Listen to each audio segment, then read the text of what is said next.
अस्सलाम वालेकुम वीवर्स, कैसे हैं आप सब। वेलकम टू कुकिंग विद चंदा में। आज मैं आप लोगों के लिए विंटर स्पेशल रेसिपी लेकर आई हूँ। इस रेसिपी को उर्दिया भी कहा जाता है और मेमन लोग इसको पाक भी कहते हैं। ये स्पेशली मेमन लोगों की डिश है। हेल्थ के लिए बहुत ही ज़बरदस्त है, जिससे आपकी बॉडी में बहुत ताकत आ जाती है। सर्दियों के लिए यूँ कह लीजिए कि आइडियल रेसिपी है। तो चले आए इसकी रेसिपी की तरफ।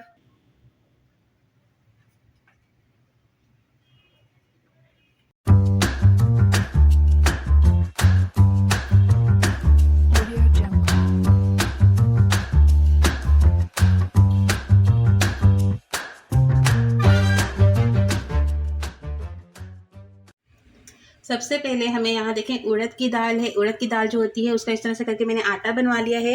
ये मतलब इतनी आसानी से तो खैर नहीं मिल जाता, लेकिन अगर आपके पास क्या कहते हैं आटा ना अवेलेबल हो तो आपने क्या करना है, दाल ले ले और उसको इस तरह से करके इसका आटा बनवा लीजिए। इसके बाद 1 किलो के करीब मेरे पास यहाँ चीनी है। चीनी आप यहाँ भी कम ज़्यादा कर सकते हैं, लेकिन हमने 1 किलो से कम नहीं करनी, ठीक है।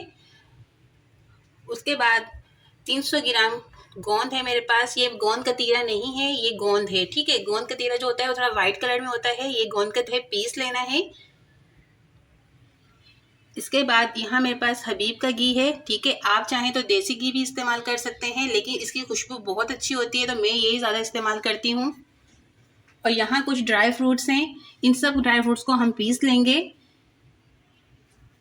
और यहाँ जो है 15 से 20 अदद इलायची है, इसका भी हमने अच्छे तरीके से पाउडर बना लेना है। और एक साइड पे 200 ग्राम मेरे पास जो है चार मगज़ है, इसको हम नहीं पीसेंगे।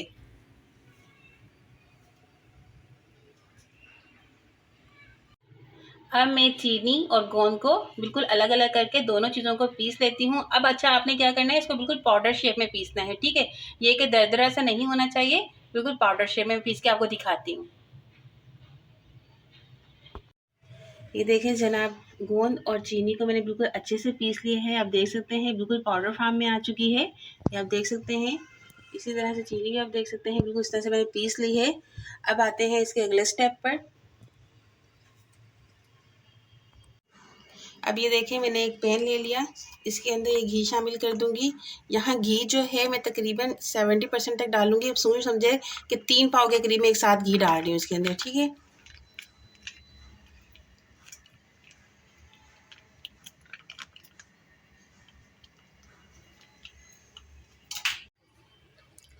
अब आप देख सकते हैं घी बिल्कुल लिक्विड फॉर्म में आ चुका है। अब मैं इसके अंदर जितना भी आटा है इसको थोड़ा थोड़ा करके शामिल कर दूंगी। एक साथ नहीं करेंगे आप, और चम्मच चलाते रहेंगे।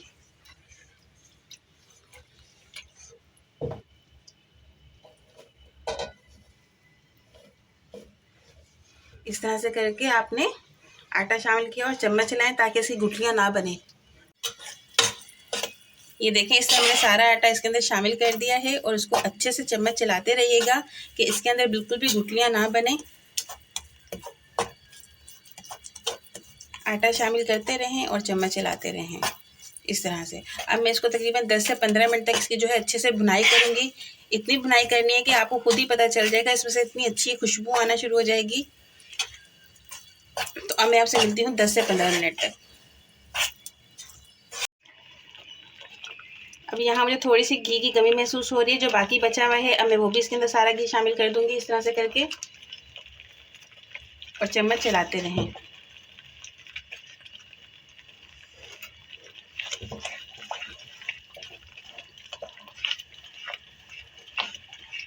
ये आप देख सकते हैं मैंने यहाँ सारा घी इसमें मतलब इस्तेमाल कर चुकी हूँ।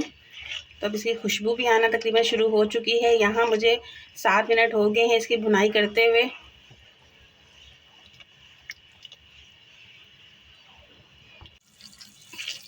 अब यहाँ 10 मिनट हो गए हैं मुझे इसकी भुनाई करते हुए। अब आप देख सकते हैं इसका कलर भी कितना चेंज हो चुका है। अब इस टाइम पे आके इसके अंदर जो मैंने चीनी पीस के रखी थी वो शामिल कर दूँगी। थोड़ी थोड़ी करके शामिल करें, किसी भी चीज़ की गुठली ना बने, और फटाफट चम्मच चलाते रहें इस तरह से करके।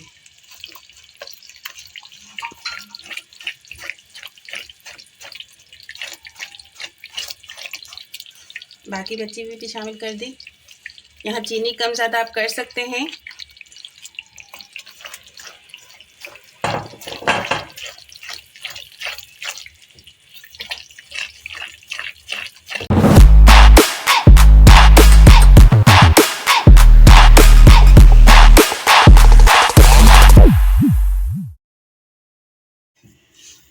यहाँ मैंने सारी चीनी इसके अंदर शामिल कर दी है। अगर आप यहाँ आके इस टेस्ट पे इसको चेक भी कर सकते हैं। अगर आपको चीनी कुछ कम लगे तो आप इसमें मज़ीद इतने हिसाब से चीनी इसमें और भी डाल सकते हैं। मेरे हिसाब से बस वो परफेक्ट थी, तो इसलिए मैंने इतनी ही डाली। अगर आपको कम लगे तो आप डाल दीजिए। अब यहाँ पर इतना करने के बाद हमने क्या करना है, इसके अंदर इलायची पाउडर है वो शामिल कर दिया और इसकी और अच्छे से भुनाई कर ली।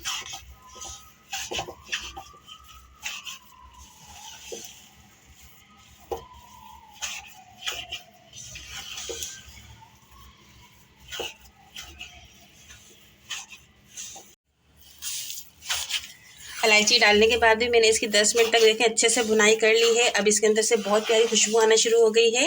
अब मैं इसके अंदर जो गोंद पड़ी है वो शामिल करूँगी। थोड़ी थोड़ी करके आप गोंद शामिल करेंगे।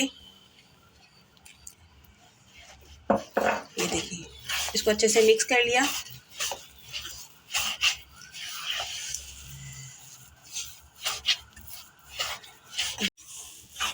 गोंद भी मैंने इसके अंदर बिल्कुल अच्छे से सारी शामिल कर दी है। अब मैं इसकी जो है मज़ीद 10 से 15 मिनट तक और भुनाई करूँगी कि इसका कलर बिल्कुल लाइट ब्राउन सा हो जाए। इतनी हम अब इसकी भुनाई करेंगे। और खुशबू तो माशाल्लाह वैसे ही इतनी अच्छी आना शुरू हो गई है इसकी। बिल्कुल एनर्जी से भरपूर हमारी ये मिठाई बन रही है, बहुत अच्छी है। जैसे आप लोगों को पता है कि गोंद के तो फ़ायदे आप सबको पता ही है कि कितने बेशुमार हैं गोंद के फ़ायदे। तो आप लोग ये रेसिपी लाजमी ट्राई कीजिएगा। अक्सर ख़वातीन होती हैं जिनके के कमर में घुटनों में दर्द होता है, तो इंशाल्लाह ये आप एक बार बना के खाएंगे तो इससे आपका वो दर्द भी ख़त्म हो जाएगा।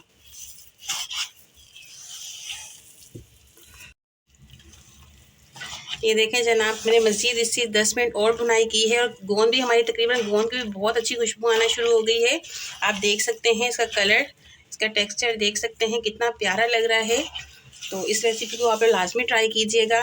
अक्सर लोग जो हैं गोंद को पीसते नहीं हैं, पहले उसको फ्राई करते हैं बाद में उसको पीसते हैं। लेकिन हम लोगों ने क्या किया है कि पहले ही पीसी है और उसके बाद इसको अच्छे से फ्राई कर लिया है। इसी में इसकी भुनाई कर ली है आटे के अंदर ही।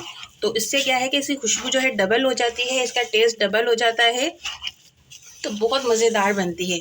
और वैसे भी ये जो है रेसिपी तकरीबन मेरी माँ जी की बहुत ही स्पेशल किस्म की रेसिपी है। वो इसी तरह से बनाती हैं, शुरू से बनाती हैं, तो इसलिए हम लोगों को भी इसी तरह से बनाने में मज़ा आता है और खाने में भी। अब आप देख सकते हैं इसका ऑयल भी थोड़ा थोड़ा सेपरेट होना शुरू हो चुका है। कितना अच्छा लग रहा है। अब इस टाइम पे आके मैं इसके अंदर जो ड्राई फ्रूट है वो शामिल कर दूंगी। अच्छा, यहाँ पर अगर आप लोगों को घी कुछ कम लगे तो आप इसके अंदर मज़ीद शामिल कर सकते हैं। ये इस तरह का ही होना चाहिए क्योंकि हमारी सारा ये जो पाक बनता है तो ये तकरीबन पूरा बुनाई में ही बनता है। तो इसलिए अगर आप लोगों को लगे कि घी थोड़ा कम है तो आप इसके अंदर मज़ीद शामिल कर सकते हैं। इसके अंदर पानी बिल्कुल भी नहीं जाता, बस जो चीनी का एक पानी होता है वही होता है। इसके अलावा कुछ भी इसके अंदर पानी शामिल नहीं होता। अब मैं इसके अंदर सारा ड्राई फ्रूट शामिल कर दूँगी। ऐसे करके सारा ड्राई फ्रूट शामिल कर दिया और इसको मज़ीद चम्मच चलाते रहें। और हमारी जो पाक बनती है इसमें जो फ्लेम होती है तकरीबन मीडियम से लो, बस इससे ज़्यादा नहीं। हाई पे कुछ भी नहीं होता, बीच बीच में मीडियम करनी पड़ती है, बीच में लो करनी पड़ती है। बस इसी पे जो है हमारी ये पाक पूरी बन जाती है। आप देख सकते हैं इसकी खुशबू और अच्छी आना शुरू हो गई है जैसे ही मैंने ड्राई फ्रूट इसके अंदर शामिल किए हैं। अब आप देख सकते हैं इसका कलर कितना अच्छा हो गया है। अब यहाँ पर आके हमारी बिल्कुल फाइनल पक चुका है। देखें इसका जो है टेक्सचर कुछ इस तरह से है, आप देख सकते हैं। जब हम इसको अब रखेंगे थोड़ी देर पर रूम टेम्परेचर पर तो ये मज़ीद और ज़्यादा जो है ना बिल्कुल गाढ़ी हो जाएगी और फिर हम इसकी कटिंग करके आपको दिखाएंगे। तो आप देख सकते हैं कितनी अच्छी और कितनी मज़ेदार हमारी मिठाई बनी है। अक्सर लोग इसको उर्दिया भी बोलते हैं लेकिन मेमन लोग इसको ज़्यादा पाक के नाम से पुकारते हैं। तो अब मैं इसको जो है इसका अगला स्टेप आपको दिखाती हूँ। अब आप ये देख सकते हैं मैंने एक बड़े से थाल में इस तरह से घी थोड़ा सा लगा लिया है। अभी जितनी भी हमारी पाक बनी हुई है अभी इसके अंदर इस तरह से करके डालते जाएंगे। पहले हम इसको रूम टेम्परेचर पे थोड़ा ठंडा करेंगे, फिर हमको इसको थोड़ी देर के लिए 15 से 20 मिनट फ्रीज़ कर लेंगे। तो इससे क्या होगा कि हमें इसको कटिंग करने में बहुत आसानी हो जाएगी। ऐसे में सारे निकाल के आपको दिखाती हूँ इसके अंदर इस तरह से। ये देखिए जनाब, मैंने इसको 3 घंटे तक जो है बिल्कुल इस तरह से रूम टेम्परेचर पर रखा है। अभी कितनी हार्ड हो चुकी है आप देख सकते हैं। ये देखें माशाल्लाह 1 केजी का फॉर्मूला था, उसमें मेरे 2 थाल भर के बन चुके हैं। इसी तरह से आप बनाएं और आप इसको स्टोर करके भी रख सकते हैं, महीना 1.5 महीना बिल्कुल भी ये ख़राब नहीं होगा। आप इसको स्टोर करके रखें और इसमें जो है माशाल्लाह से बहुत ज़्यादा फ़ायदेमंद है। आपको पता है कि जैसे गोंद के तो बहुत ज़्यादा फ़ायदे हैं और बच्चे जो है वो गोंद इतनी आराम से खाते भी नहीं है। अगर इस तरह से मिठाई बना के देंगे उनको तो बहुत शौक से खाएंगे। तो अब मैं इसको आपको कटिंग करके दिखाती हूँ। तो ये देखें जनाब, मैंने इस तरह से कटिंग भी कर लिया। तो आप लोग भी इस तरह से कटिंग करके इसको फ्रीज कर लीजिएगा 3 घंटे तक। मैं भी उसको फ्रीज कर लूँगी अभी 3 घंटे तक। फिर एक एक पीस निकालें और खाएं और मज़े लीजिए। और मुझे कमेंट्स करके बताएं कि कैसी लगी मेरी आज की ये रेसिपी। अच्छी लगी हो तो मेरे चैनल को लाइक कीजिए, सब्सक्राइब कीजिए, बेल नोटिफिकेशन को ऑन कीजिए ताकि आप लोगों को मेरी हर आने वाली न्यू वीडियो मिलती रहे। तो अब मैं मिलूंगी आपसे नेक्स्ट वीडियो में, तब तक अपना ख्याल रखिएगा। अल्लाह हाफिज़।